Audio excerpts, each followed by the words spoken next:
السلام علیکم۔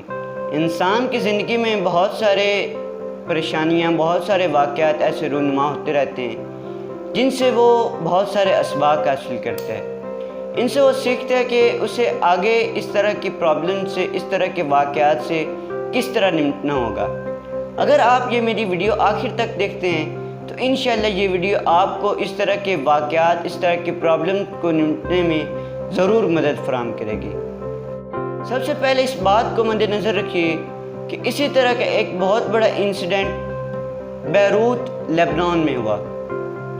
یہ انسیڈنٹ 4 اگست کی شام 6 بجے بہت بڑا دھماکہ ہونے کی وجہ سے ہوا، اور یہ انسیڈنٹ جب بھی اس طرح کے کوئی انسیڈنٹس ہوتے رہتے ہیں تو ہمارا خیال اس ملک کے دشمنوں کی طرف جاتا ہے۔ جس طرح اگر انڈیا میں کوئی چھپکلی بھی مرتی ہے تو ان کا الزام سب سے پہلے پاکستان کی طرف ہوتا ہے۔ تو اسی طرح بہت ساری چیمگوئیاں ہوئیں کہ یہ امریکہ کی طرف سے، اسرائیل کی طرف سے، فلاں کی طرف سے، فلاں کی طرف سے ہوا مسلمانوں کو تباہ کرنے کے لیے۔ مگر لبنان کے پریزیڈنٹ کے مطابق یہ واقعہ 27,050 ٹن امونیم نائٹریٹ کے پھٹنے کی وجہ سے ہوا۔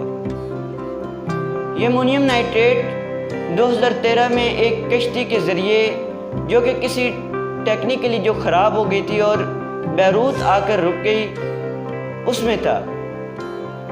بہت ساری کمپنیز کی طرف سے حکومت وقت کو متنبہ کیا جاتا رہا کہ آپ اس امونیم نائٹریٹ کو، اس کشتی کو یا تو ضائع کر دیں یا بیچ دیں یا کسی ٹھکانے لگا دیں، یہ ہمارے لیے بہت بڑا خطرے کا باعث بن سکتا ہے۔ مگر حکومت مسلسل غفلت برتتی رہی۔ امونیم نائٹریٹ عموماً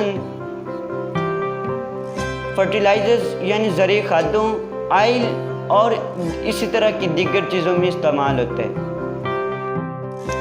تو اس طرف آتے ہیں کہ اس طرح کے واقعات، اس طرح کی پرابلم سے، چاہے چھوٹی ہوں یا بڑی ہوں، ہم کیا حاصل کرتے ہیں اور ہمیں کون سے سٹیپس اٹھانے پڑیں گے۔ سب سے پہلا سبق جو ہم نے اس سے سیکھا وہ یہ کہ کسی بھی معاملے میں غفلت نہیں برتنی چاہیے۔ اپنے معاملات زندگی میں ہر وقت حفاظتی اقدامات کرنے چاہیے۔ اگر لبنان کی حکومت اس کشتی کو ہٹا لیتی، اس امونیم نائٹریٹ کو ٹھکانے لگا لیتی، اتنا بڑا حادثہ کبھی بھی پیش نہ آتا کہ جس میں تقریباً 150 آدمی ہلاک ہو گئے اور 5,000 آدمی زخمی ہوئے۔ اس سے جو دوسرا سبق ہم نے حاصل کیا وہ یہ کہ آپ اپنا آج کا کام کل پر مت چھوڑیے۔ ہر کام کا کوئی نہ کوئی وقت ہوتا ہے، اور جب اس وقت پر وہ کام ہو جاتا ہے تو اس طرح کی پرابلمز کا ہمیں سامنا نہیں کرنا پڑتا۔ اگر آج جو لبنان کی حکومت، لبنان اور بیروت کے لوگ سوچتے ہوں گے کہ کاش ہم نے وقت پر اس امونیم نائٹریٹ کو ٹھکانے لگا لیا ہوتا، آج ہمیں اتنی بڑی پرابلم فیس نہ کرنی پڑتی۔ تو آج کا کام کل پر یا اس میں غفلت نہیں برتنی چاہیے۔ اس سے جو تیسرا اور اہم سبق ہم نے حاصل کیا ہے، یہ پوائنٹ قابل غور ہے، وہ یہ کہ کسی کو بھی یہ معلوم نہیں ہے کہ اس کا آخری دن کب ہے۔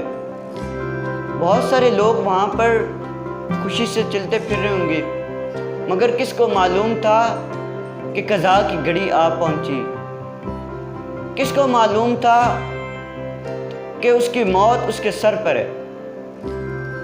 تو اس طرح کے واقعات جب ہو جاتے ہیں تو اس کے بعد ہمیں کیا کرنا چاہیے؟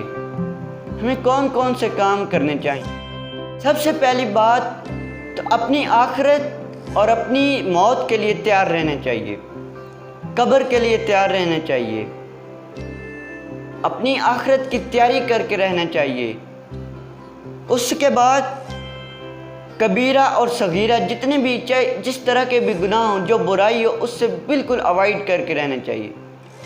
آپ اس طرح دنیا میں رہیں جس طرح ایک جھاڑی ہے، جس طرح آپ جھاڑی سے چلتے ہوئے ان کے کانٹوں سے بچ کر چلتے ہیں، اسی طرح آپ دنیا میں اپنے گناہوں سے بچ کر چلیے۔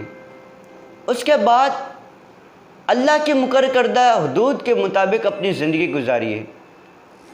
اس نے جو حلال ٹھہرایا اس کو حلال مان لیجئے، اور جو اس نے حرام ٹھہرایا اس سے بچ جائیے۔ اس کے حرام کردہ کاموں سے بھی اوائڈ کرنا چاہیے، کیونکہ رسول اکرم صلی اللہ علیہ وسلم فرماتے ہیں کہ اس شخص کا قرآن پر کوئی عمل نہیں جو اس کے حرام کردہ چیز کو حرام سمجھے۔ اس کے بعد 5 نمازوں اور خاص طور پر نماز تہجد کا خاص طور پر اہتمام کرتے رہیے۔ اگر آپ 5 نمازوں کا اہتمام کرتے رہیں گے تو میرا دعویٰ ہے کہ آپ کو اس طرح کی پرابلمز کبھی بھی فیس نہیں کرنی پڑیں گی۔ اس کے بعد اپنے گناہوں کی معافی اللہ سے مانگتے رہنا چاہیے، کیونکہ یہ ہمارے گناہوں کی بدولت، ہماری گناہوں کی نحوست کے بدولت اس طرح کی پرابلمز ہمیں فیس کرنے پڑتے، اس طرح کی پریشانیاں ہماری زندگی میں آتی رہتی ہیں۔